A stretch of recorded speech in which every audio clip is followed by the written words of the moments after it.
Už po 7. krát na našej škole si pripomíname Deň Zeme. 23. apríla sme nemysleli iba na seba, ale pomohli sme našej modrej planéte.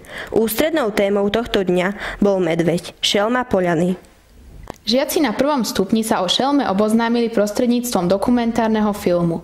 Vypracovali aj medvedí kalendár. Naši najmladší prváci zažili veľa zábavy s temperovými farbami, kde porovnávali svoje maličké labky s veľkými medvedími labami. Po hravých aktivitách sa na nás tešil riaditeľ z firmy Marius Pedersen, pán Pivka, ktorý si pripravil pre našich mladších žiakov zaujímavú prednášku spojenú s aktivitami o recyklácii odpadu.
Nejaké bandárskeho cirupu od vody dajte do plastov. Tento sáčok patrí do plastov. Všetky sáčky, čo lietajú po garátoch, vyzbierajte a dajte do plastov. Peš plášťak patria do plastov. Môžete piť takúto Coca-Colu? Nie, vy máte v Riňovej dobrú vodu. Nepijete Coca-Colu.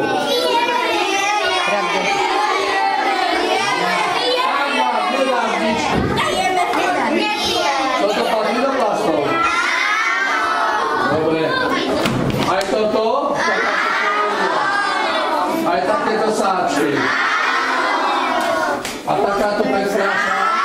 Ale toto všetko patrí do plastov. Ja vám to vysvetlím takto. Patria tam všetky nádoby od rôznych náplní. Voda, džús. Takže modrý je papier. A čo patrí do papiera? No?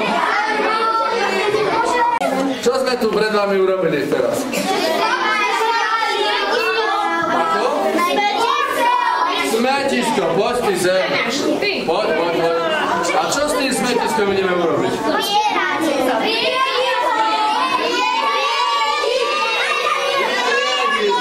Kto chce byť smetiarom?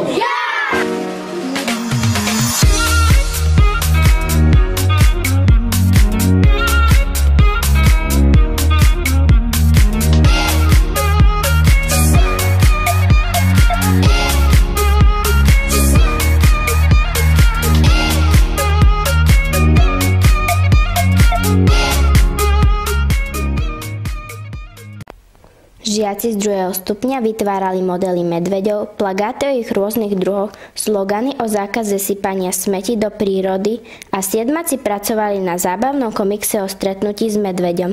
Vypočuli si prednášku s pracovníkom chránenej krajinej oblasti Poľana.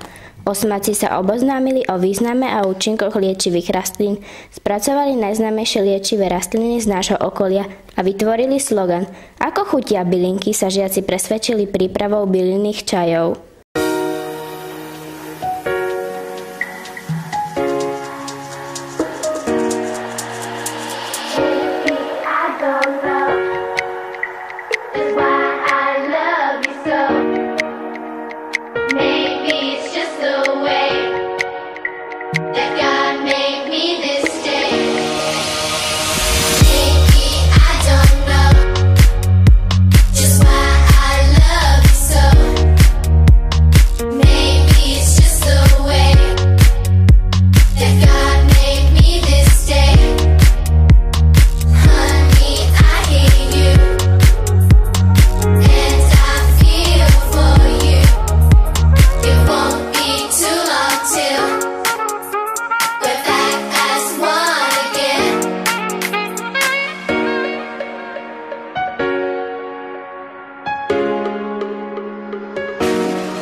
Make